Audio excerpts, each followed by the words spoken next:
بسم اللہ الرحمن الرحیم، اور وہ حضور قلب کے ساتھ مجھ سے فریاد نہیں کرتے بلکہ اپنے بستروں پر پڑے چلاتے ہیں۔ وہ اناج اور میں کے لیے تو جمع ہو جاتے ہیں پر مجھ سے بھاگے رہتے ہیں۔ صدق الہ العالمین۔ عزیزان گرامی قدر، حوصیہ نبی کا صحیفہ اس کے 7ویں باب کی 14ویں آیت۔ حقیق عرفان علم الانسان فی التوراۃ والقرآن کے سلسلے کی ہم آج تیسری اور آخری نشست میں حاضر ہوں۔ آپ تمام سامعین ناظرین خدمت میں سلام اور خوش آمدید۔ ایسے گزشتہ سے پیوستہ ہم ہوا سے اشرر کی ہم اس نشست میں تیسری نشست یعنی تیسرے عنوان جو ہے قوت سامعہ، وہاں سے ہم پہنچے اور اسی پہ ہم نے ختم کیا تھا۔ آج وہیں سے جہاں سے ہم نے منقطع کیا تھا وہیں سے ہم دوبارہ آغاز کرتے ہیں۔ قوت سامعہ اصل میں عربی زبان کا لفظ ہے۔ عربی میں جو ہے سننا، اور یہ جو چیز سنی جاتی ہے وہ کوئی چیز پھینکا جاتا تو اس کی آواز سنائی دیتی ہے۔ کہیں سے بجلی کڑکتی ہے کہیں اور نظر کہیں آتی ہے تو سنتے، اسی لیے قرآن کی کہتے ہیں سمیع بصیر، پہلے انسان سنتا ہے پھر دیکھتا ہے۔ وہ سمیع بصیر، وہ دیکھتا سنتا ہے۔ یہاں عزیزان من، جب ایک آدمی سے بات کرنا چاہتا ہے تو اپنے دل کے مطلب کو نکالتا ہے، الفاظ میں، کلمات میں، معلومات میں لپیٹ کر کے بوسیلہ اپنے زبان میں مخاطب کی طرف پھینکتا ہے الفاظ کو، اور دیکھتے ہی، یعنی کہ جیسے ہم نے کہا تھا کہ پتھر کو ہم جب پانی میں پھینکتے ہیں تو ایک دائرہ بنتا ہے، تو وہ الفاظ بھی ایک ہلکا سا بن جاتا ہے، اور جس طرح سمندر میں دائرہ بنتا ہے، بالکل جو کلمہ یا لفظ کان سے ٹکراتی ہے ہمارے، ہم جب سنتے ہیں تو اصل میں بوسیلہ روح جو انسان کے زبان سے پھینکے گئے الفاظ وہ ہوا میں معلق ہوتے ہیں، ہوا کے دائرے میں پیدا ہوتے ہیں، اور وہ دائرہ ہی اس حلقے کو صدمہ تک پہنچا کر اور پھر موقع پہ صدا بناتی ہے۔ یعنی غور طلب بات یہ ہے کہ ہم کوئی بھی چیز بغیر روح کے ہم نہیں دیکھ سکتے، نہ سن سکتے، نہ چکھ سکتے، نہ بول سکتے ہیں۔ تو جس قدر لوگ کانوں والے ہیں، ان کے الفاظ سمجھنے اور اس حلقہ کے درمیان ہوتے ہیں، وہ سب سن لیتے ہیں اور سمجھ لیتے ہیں۔ اور سننے کے طور پر 2 کان جو مثل ہیں پنکھے کے ہیں، یعنی ہوا کی جنبش جو چیز جمع کر لیتی ہے، روک لیتے ہیں، وہ ان کے آگے ایک سوراخ ہے، اور جس کے سر پر ایک جھلی سے لگی ہے، یعنی کان کے اندرونی سطح۔ میں میڈیکل نہیں پیش کر رہا ہوں، میں ان لوگوں کے لیے جو میڈیکل نہیں جانتے ان کے لیے پیش کر رہا ہوں، اور اسی کو کان یا کان کا پردہ کہتے ہیں۔ یہ پردہ ایسا کسا ہوا ہے جیسے ڈھول پر جو کسا جاتا ہے چمڑا، بڑے سخت قسم کے، اس چمڑے کی وجہ سے اس پردہ جو کسا جاتا ہے جیسے ڈھول پہ، تو اس کی جو آواز نکلتی ہے ٹکراتی اس پر، بس اس پنکھے کی طرح آواز، یعنی پنکھ کی طرح وہ رکتی ہے، پہ چلتی ہے، پہ جنبش کھاتی، جس طرح ڈھول کے اندر ہاتھ جیسے مارتے انگلی لگتی ہے، ایسی آواز آتی ہے، بچتی ہے، اور اس پر وہ صدمے سے ہلتا ہے۔ بالکل اسی طرح بعین ہی انسان کے کان کے بھی ہیں، اور ایک زنجیر صرف سمجھانے کے لیے اس کا تعلق ایک جنبش رگ یعنی کہ مغز سے ہے، جو اس کو انفارم کرتی ہے، ان کو اطلاع دیتی ہے۔ غور کریں تو کیا کلام مقدس کوئی ایسی ہستی جو دل کی بات سن لے؟ اب یہ غور طلب بات، انسان بولتا ہے منہ سے، یا بہت پریکٹس ہو تو زبان یعنی آنکھ سے باتیں کرتا ہے، اشارے میں باتیں کرتا ہے، اپنی انگلیوں کے اشارے سے باتیں کرتا ہے، جنبش دیتا ہے۔ کیا دل کی آواز کوئی سن سکتا ہے؟ اگر سن لے تو پھر اسے کیا کہیں گے؟ لیکن قرآن میں تو ہے، کلام مقدس میں تو ہے کہ تم جو بھی سوچتے ہو، کرتے ہو، یا تمہارے دل میں جو باتیں ہوتی ہم سب جانتے ہیں۔ جیسا ہم نے حسین نبی کا صحیفہ میں ابھی آپ کی خدمت میں کیا پیش کیا، اور حضور قلب سے لوگ ان سے فریاد نہیں کرتے، اگر خدا سے فریاد کرے تو خدا ضرور سنتا۔ تو وہ آپس میں ایک دوسرے کھانے پینے چیز کے لیے اکٹھے ہو جاتے ہیں، لیکن باغی ہیں خدا تعالیٰ سے۔ کہیں آج ہم بھی تو زمرے میں نہیں ہیں۔ آئیے اس سلسلے میں ایک واقعہ آپ کے خدمت میں پیش کریں گے، اور واقعہ یہ تھا کہ ایک شخص تھا جو کافی عرصے سے بیمار تھا، اس کے گلیل پر یعنی چارپائی پہ ڈال کر لایا گیا، اور جم غفیر اتنی تھی کہ وہاں تو وہ پہنچ نہیں پاتے تھے، تو وہ زینے سے دوسری طرف چڑھ کر کے وہ جا کے کھپریل ہٹاتے ہیں چھت پہ، اور وہاں سے بالکل خدا مسیح کے سامنے جہاں وہ خطبہ دے رہے تھے ان کے سامنے اس کو اتارا گیا۔ اس وقت کا جملہ ہے وہ یہ تھا کہ جیسے جیسے مسیح کی خدمت کا چرچا پھیلتا گیا، فصیح فرقی آپ کے دشمن بن گئے، اور وہ وہاں جاتے دیکھتے ڈھونڈتے تھے کہ شاید اس سے کوئی غلطی ہم پکڑ لیں، کوئی خلاف کوئی تھی بات ہو جائے تو ہم اسے گرفت کریں۔ لیکن ابھی جب ہم غور کرتے ہیں تو خدا کی قدرت شفا جو تھی بخشنے کی ان کے ہمراہ تھی، اور حقیقت تو یہ کہ شفا کی قدرت ازلی سے ہر وقت ان کے ساتھ رہتی تھی، مگر حالات ہمیشہ سازگار نہیں ہوتے تھے، اسی لیے لوگوں کی بے ایمانی اور کمزرفی کے باعث بہت سے معجزات نہیں دکھائے۔ اور یہ بات ہمیں متی رسول کی معرفت لکھی گئی انجیل علی کے 13 باب کی 98 آیتیں ملتی ہے کہ اس نے ان کی بے اعتقادی کے سبب بہت سے معجزات نہ دکھائے، یعنی دکھانے چاہتے تھے لیکن حالات سے ظرف ہونے کا ستمگر ہونے کی وجہ سے دکھایا۔ تو وہ جو چارپائی پر ڈال کر لائے گا، جب وہ نیچے اتارا گیا کھٹولا اس کا، تو وہ جو شفقت میں غنی آقا نے جب ایمان کو دیکھا، ایک ضرورت مند کی طرف یعنی کہ اس کو متوجہ دلانے کے لیے اتنا ہی کچھ کہہ سکتے تھے، تو شاف الامراض نے اب جب ان کے ایمان کو دیکھا، ان چاروں کو جو وہ 4 لے کر آئے تھے، اور مفلوج کو دیکھا، تو اب بات ہم آپ کے سامنے کے خطے پیش کرنا چاہتے ہیں جو کہنے جا رہے اس کی مثال نہیں ملتی۔ محبت کا سرچشمہ انتہائی شفقت اور محبت سے اس مفلوج کی طرف مسکراتے ہوئے دیکھا اور ارشاد فرمایا، اے آدمی تیرے گناہ معاف ہوئے۔ عظم یہ سننا تھا کہ فقیہ فریسی چونک گئے اور حرکت کرنے لگے اور سوچنے لگے کہ یہ کیا بات ہو گئی، بھلا گناہ معاف کرنا انسان کے بس میں کہاں ہے، کیونکہ جانتے تھے کہ خدا تعالیٰ کے سوا کوئی گناہ معاف نہیں کر سکتا۔ تو آقا مسیح نے رد کر دیا ان لوگوں نے، در حقیقت اس نے سمجھا ہی نہیں، ساتھ رہتے ہوئے بھی سمجھ نہیں سکے۔ تو اس کلمت اللہ کے زبان اقدس سے جو کلمہ نکلے تھے، علم حقانیت کے روح سے ایمان اور یقین کے ساتھ تسلیم کر لیا۔ اور آپ نے کیا فرمایا، یعنی جو تسلیم کر لیا اور جو نہیں کیا وہ آج تک نہیں کر سکا، اور آج بھی یہ حال ہے کہ انہوں نے شور مچانا شروع کر دیا۔ فقیہ فریسی نے لا حول ولا قوت نعوذ باللہ، یہ تو سراسر کفر بکتا ہے۔ خدا مسیح نے کہا کہ میں نے اس کے گناہ معاف کر دیے۔ پھر پلٹ کر ان فریسی اور شرح کی عالموں سے سوال کیا کہ اچھا یہ بتاؤ، تم سے پوچھتا ہوں کہ آسان کیا ہے، یہ کہنا کہ تیرے گناہ معاف، یہ کہنا کہ اٹھ اور چل پھر؟ غور طلب بات ہے کہ ایک لحاظ سے دونوں جملے یا دونوں باتیں کہنا یکساں بالکل سہل ہے، آسان ہے، دونوں جملے کہے جا سکتے، کہنا آسان ہے، لیکن کہے ہوئے کو پریکٹیکل کر دکھانا بالکل ہی ناممکن، کیونکہ انسانی طور پر دونوں ہی ناممکن۔ یہاں نقطہ یہ معلوم ہوتا ہے کہ تیرے گناہ معاف ہوئے، یہ کیسے پتہ چلے گا کہ واقعی گناہ معاف ہوئے؟ غور طلب بات ہے، کہنا تو بالکل آسان ہے، اب کیوں؟ کیونکہ کسی طرح بھی ثابت نہیں کیا جا سکتا کہ واقعی اس کے گناہ معاف ہوئے۔ کیونکہ انسان اگر معاف کرتا ہے لیکن کبھی پھر کوئی غلطی ہے پھر اس کو دہراتا ہے، پہلے بھی تو میں معاف کیا تھا، تیسری دفعہ ہو جائے پھر 2 دفعہ دہرائے گا، 2 دفعہ پہلے بھی تو میں معاف کیا تھا، لیکن خدا نے تو کبھی نہیں دہرایا۔ اب یہاں یہی سوال ہے کہ جب انہوں نے پوچھا کہ کیا یہ کہنا آسان ہے، لیکن یہاں یہ نقطہ ہے کہ تیرے گناہ معاف کہنا بالکل آسان۔ اب کیوں آسان؟ کیونکہ کسی طرح بھی ثابت نہیں کیا جاتا واقعی گناہ معاف ہوئے، ہو گئے۔ ہاں دوسرا جملہ اگر یہ کہا جائے اٹھ اور چل پھر، تو یہ آسان ہے، پھر دیکھ سکتے ہیں کیا واقعی مریض شفا پایا کہ نہیں پایا۔ اور طلباء جو اتنے عرصے سے بیمار ہو اور چائے پر ڈال کر جس کو لایا گیا ہو اور کسی صورت بھی وہ ہل نہیں سکتا ہو، اس کو کوئی اعضاء کام نہ کرتے ہوں، اور اس سے کہا گیا کہ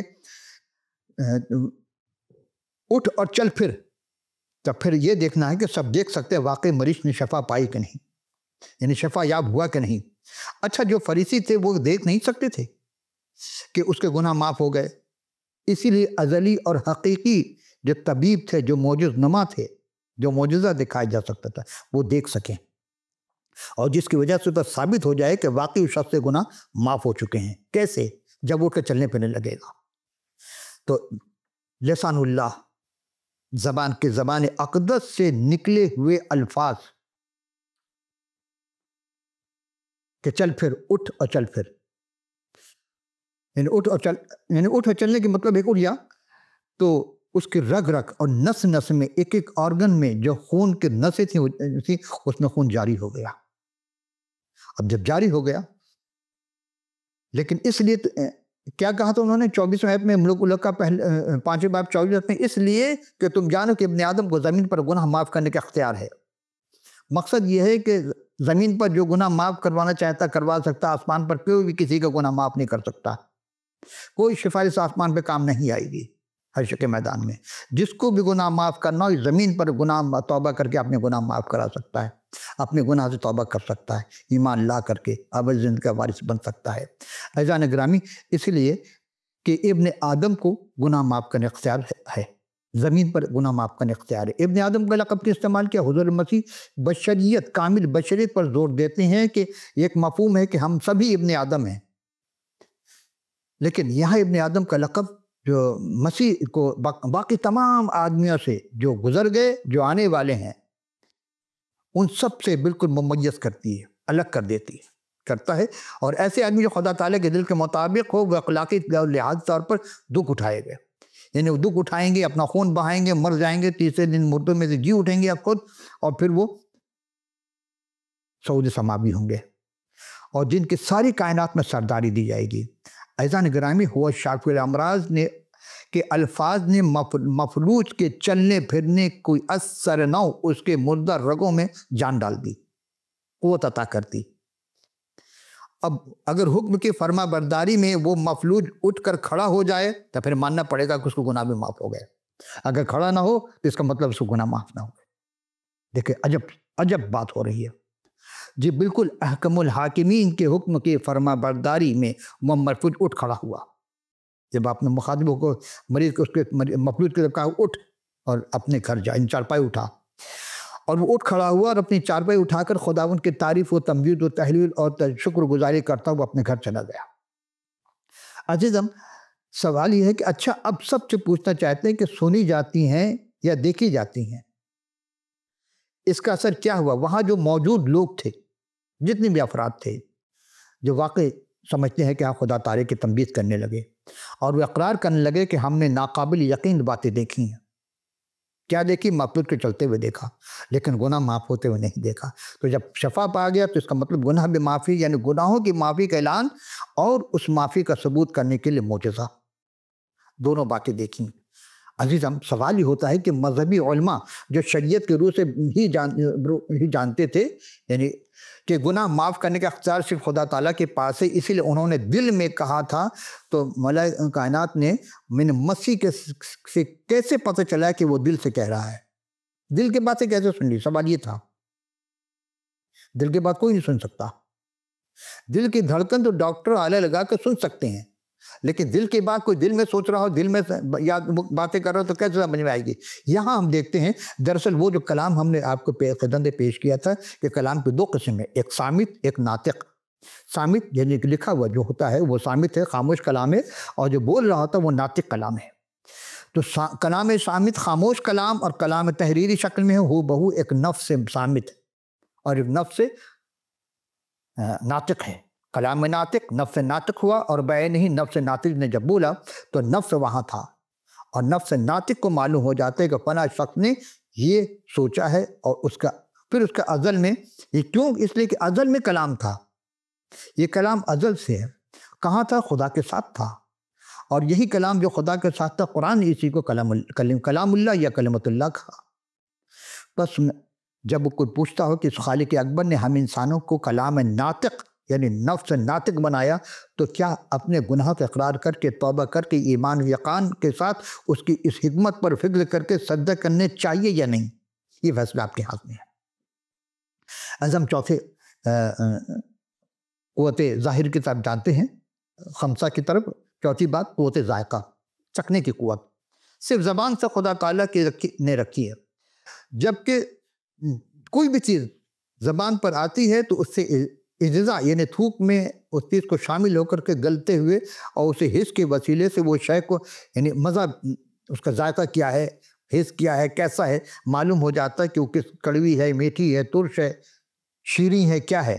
تو زبان کی خوبی میرے رب نے اس کچھ اس طرح رکھی ہے کہ اس کے 4 کام ہیں زبان کے۔ پہلا کام وہ چکھتی ہے، دوسرا کام وہ بولتی ہے۔ آپ دیکھیں ایک شخص گونگا ہے لیکن وہ تو بول نہیں سکتا، زبان تو ہے اس کے پاس، چکھ تو سکتا ہے، اشارے سے باتیں کر سکتا ہے، اب گویا نہ ہو یہ الگ مسئلہ ہے۔ جانور کو بعض لوگ کہتے ہیں بے زبان ہے، حالانکہ زبان ہے اس کے پاس، زبان ہے، بولتی کیسے وہ؟ اسی طرح دانتوں میں پھنسے، تیسرا کام جو زبان کا ہے، دانتوں میں خوراک کے پھنسے ہوئے چھوٹے چھوٹے معلوم ذرات کو وہ زبان اپنی نوک سے اس کو نکالنے کی کوشش کرتی ہے۔ اب غور فرمائے کہ 28 یا 32 دانت ہوتے ہیں، 4 عقل داڑھ جسے کہا جاتا ہے، وہ جب نکل جاتے ہیں تو 32 ہو جاتے ہیں۔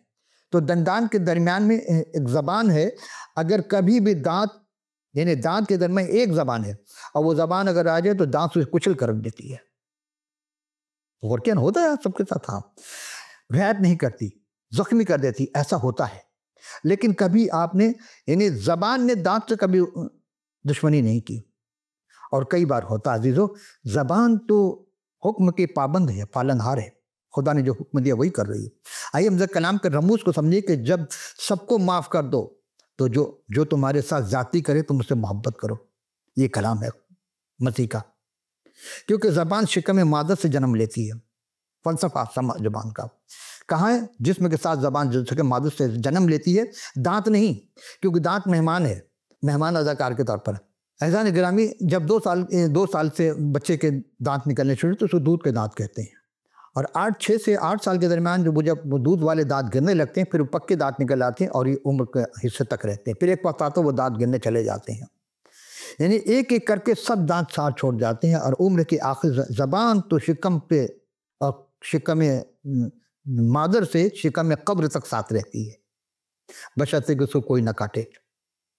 عزیزم، خلاق عالم نے جس اعضاء کو جو حکم دیے وہ اپنی جگہ روح کے مطابق ہو کر سر انجام دیتے ہیں، لیکن ہائے افسوس، ہم انسان تمام اعضاء و جوارح علم رکھنے کے باوجود حکم عطولی کرتے ہیں۔ پروردگار عالم ہمیں بخش دیجیے، ہم دوسرے کے ساتھ کیا کرتے ہیں؟ چوتھی بات جو دانت کی ہے کہ دانتوں سے چبائی ہوئی غذا کو وہ ٹٹول کر معدے کے اندر لے جاتی ہے، کس کی اجازت سے؟ روح کی اجازت سے، اور دلواتی، اور زبان بڑی پھرتیلی سے، یعنی جلدی اپنا حصہ کام کرتی ہے، اور بعض کو خدا جلد تیز بولنے کی صلاحیت عطا کرتا ہے، بعض لوگ بہت تیز بولتے ہیں، یہ روح کی طاقت ہوتی ہے اس کے اندر۔ یہ سب روح کی وجہ سے، اسی لیے کہ بعض لوگ بعض سے سوچنے اور سمجھنے کی وجہ سے تیزی سے زبان ان کی، کہتے ہیں کہ تیزی زبان تو کینچی کی طرح چل رہی ہے، حالانکہ کینچی الگ ہے، زبان الگ ہے، یعنی فسادی ہے۔ خدا تعالیٰ نے انسان کو جتنا نعمتیں دی، جتنی نعمتیں، اس کا شکر ادا کرے کم ہے عزیزاً، کیونکہ اظہار کے لیے اسے زبان عطا کیا ہے، اور رب العالمین کا مقدس کلام انسان کی زبان سے جاری رہے، اور جو کچھ کہے سچ کہے اور سچ کے سوا کچھ نہ کہے، یہ کلام کا تو مقصد ہے، اور زبان کی یہی، اور گواہی زبان سے دی جاتی ہے، اور کسی انسان کو ذلیل نہ کرنے کی کوشش کرے، بلکہ جہاں تک ہو سکے اسے تحقیر توقیر کرے عزیزم، کیونکہ زبان شیری بھی ہے اور تلخی بھی ہے۔ زبان شیری، ملک گیری، زبان تیرا، ملک باقا۔ خدا ذوالجلال نے صرف یہ کہہ دیا کہ ہو جا، ہو گئی، سب چیزیں بنتی بڑھتی پھیلتی پھولتی چلتی چلی گئیں۔ اگر ابن آدم نے زمین پر آ کر صرف زبان سے کہہ دے کہ جا تیرا نوکر صحتیاب ہو جائے تو نوکر صحتیاب ہو گیا، کہہ دیا جا تیری سانس جو تپ میں ہے وہ صحیح ہو گئی، صحیح ہو گئی، کہہ دیا کہ جا تیری بیٹی مری نہیں سوتی ہے تو وہ سوتی تھی، جگا دیا اس کو عزیزم۔ یہی نہیں، صرف زبان سے کہہ دیا کہ لازر بہارا تو لازر باہر آ جاتا ہے، وہ لسان اللہ ہے۔ جب صلیب پر کہہ دیا کہ آج ہی تو میرے ساتھ فردوس میں ہوگا، اور آخر تک ایسا دعویٰ کیا کہ میں آخر تک تیرے ساتھ رہوں گا، یہ دعویٰ کسی نے نہیں کیا عزیزان گرامی قدر۔ آخری سونگنے کی طاقت یہ ہے کہ جو صرف ناک کو صلاحیت عطا کی خدا نے، کسی چیز کو عطا نہیں، لطیف نہیں کی، اور بوجہ ہوا کے اڑ کے ناک میں آتی ہے۔ آدمی کسی چیز کو ناک کے پاس لا کر بواسطہ ہوا کے سونگتا ہے، بعض دفعہ ناک اگر بند ہو تو سونگ نہیں سکتا، اس کو کسی چیز کی خوشبو یا بدبو محسوس نہیں ہوتی، اور کسی بھی چیز کے پاس لا کر جب ہوا کے ذریعے دم کو کھینچتا ہے تو اس کے اندر اجزائے لطیفہ اس ناک کو چڑھاتا ہے، تب اس چیز کی خوشبو یا بدبو بوسیلہ اس حص یعنی روح کے معلوم ہو جاتی ہے۔ تو یہ حواس خمسہ ظاہری ہیں، ان کے کم یعنی کہ خاص جو ہیں، ہم جب غور کرتے ہیں یہ باتیں تھیں۔ اگلی جو ہے وہ ہے حواس خمسہ باطنی، ہم نام بتا رہے ہیں آپ کو، حس مشترک، خیال، وہم، قوت متصرفہ، قوت حافظہ۔ حس سے مطلب کہتے ہیں کہ دماغ کی باتیں ہیں، حس کرنا، محسوس کرنا، اس کے بھی کئی درجات ہیں۔ پھر خیال، انسان جو سوچتا ہے، کہتے ہیں سوچ رہا، اس کا خیال میں کیا ہے؟ وہم کسی چیز کے بارے میں وہ گمان میں رہتا ہے۔ پھر قوت متصرفہ، جو قوت دی گئی اس کو اپنے تصرف میں لائے۔ پانچویں قوت حافظہ، یہ سب کا تعلق روح سے ہے۔ بظاہر انسان کے جسم میں نظر نہیں آتا، لیکن اس کے کردار اس کو واضح کر دیتے ہیں۔ عزیزان گرامی، ہم جتنی اپنے جسم پر بھی غور کر لیں کم ہے۔ دیکھیں، جسم کے متعلق بہت بڑے ہاسپٹل بنے ہیں، میڈیکل ٹیمیں بنی، دوائیں ایجاد ہو گئیں، لیکن کیا جسم کے ایجاد، جسم کے علاج کے ساتھ ساتھ روح کے ہمارے پاس کچھ ہے؟ کیا روح کے لیے کوئی ہاسپٹل بنا؟ کیا روح کے لیے کوئی میڈیسن تیار کیا گیا؟ آپ کہیں گے نہیں، اس لیے کہ روح ابدی بھی ہے اور ازلی بھی ہے۔ ازل سے روح ہے، ابد تک رہے گی۔ جسم ازلی نہیں ہے، جسم ارادی طور پر بنا ہے اور ارادی طور پر اس کو ختم ہو جانا ہے۔ تو ہم جو ازلی چیز، ابد تک رہنے والی روح ہے، ہم نے روح کے لیے کیا کام کیا؟ کیا ہم خدا کو راضی کر سکے؟ روح میں ڈوب کر کے کیا ہم معمولی حاصل کر سکے؟ عزیزاً نہیں۔ ہم نے کتنا وقت ضائع کر دیا۔ 60 سال کی عمر میں 20 سال سوتے رہے، 20 سال ہم نے دوسرے وقت میں گزایا، 20 سال نوکری کر کے گزارے، 60 سال عمر تمام ہو گئے، چلے گئے قبر میں۔ کیا لے کر گئے؟ سوچئے، غور کیجئے گا کہ ہم خدا وحدہ لا شریک کے لیے کیا کام کر کیا اس زمین پر۔ عزیز، حس مشترک جو ہے قوت ہے، اور یہ دماغ کے بطن اول میں اس کا مقام ہوتا ہے، اور درجہ اس میں حس اس لیے کہتے ہیں یہ قوت حادثہ سے ہے، اور مشترک اس لیے کہتے ہیں کہ حواس خمسہ کے ظاہری سے اس کا باطنی کا بہت گہرا تعلق ہے، ناطقہ سے، نفس ناطقہ سے کے درمیان، اور دونوں کو ملاتی ہے، یعنی ظاہر کو بھی اور باطن کو بھی دریافت کرتی ہے، اور اسے حس روح بھی کہتے ہیں۔ خیال کے معنی بیان کرنا، جو انسان سوچتا ہے لفظی مان میں، جیسے فارسی میں کہا کہ پندار اونچ در خواب دید شود، یا در بیداری تخیل در کردہ آید و آنچ در آئینہ دید شود، یعنی خیال جو انسان کا مراد تخیلہ ہوتا ہے، شاعر سوچتا ہے، خیال کرتا ہے، اس کے پر شعر لکھتا ہے۔ عزیزم، ایک قوت ہے بطن اول کے درجہ دوم میں، اور مشترک ہوتا ہے، اس لیے بوسیلہ حواس کے معلوم ہوتا ہے، اس قوت کے معلوم کا تصور میں اپنے اندر عرصہ تک محفوظ رکھتا ہے۔ وہم کے معنی ہے کسی تصور کے بارے میں غلط ہو یا صحیح، دونوں کو رکھنا، کہ میرا وہم ہے، میرا گمان ہے، وغیرہ وغیرہ۔ عزیز، ہم جب حواس خمسہ کے ظاہری میں دریافت کرتے ہیں تو بوسیلہ حس جو مشترک ہے اس کے مخزن سے ہوتا ہے، اور قوت واہمہ کہتے ہیں وہم سے، اسی کا جمع۔ دلی خواہش ہوتی ہے، تمنا ہوتی ہے، نیک ہو یا بد ہو، یہ بات کی باتیں ہیں، لیکن اس پر ایک عمارت بنایا جاتی ہے، ایک محل بنایا جاتا ہے، اور اس پر یہ ساری چیز کہنے کیا خیالی گمان کر لیا ہے، خیالی پلاؤ پکارے، خیالی محل بنا لیا ہے، یہ وہ باتیں۔ لیکن اصل چیز یہ ہے کہ جس طرح کہ الف لیلہ کی داستان ہے، ایک خیالی تھا کہتے ہیں، اور ضٹلی مضمون میں لکھا ہے کہ اسی قوت کو تصنیف کیا جاتا ہے، یعنی ساری بے ایمانی کی جو جڑیں ہیں وہ قوت ہے، وہ اسی سے شروع ہوتی ہیں۔ یہ قوت نہ خدا کے تابع ہوتی ہے، نہ عقل کے تابع ہوتی ہے، یہ رات دن بھوکتی رہتی ہے۔ عجب بزرگوں نے بات کی ہے، جب تک انسان کی روح اس کو دھکا نہ دے، دھمکائے نہیں، چپ نہ کرائے، یہ چپ نہیں رہتی، بلکہ اس کو ورغلاتی رہتی۔ سارے وسوسے، سارے شکوک و شبہات اور خوف، سب جھوٹے مذاہب اور سب بھوتوں اور جادو ٹونوں کے واہیات خیالات اسی سے جنم لیتے ہیں۔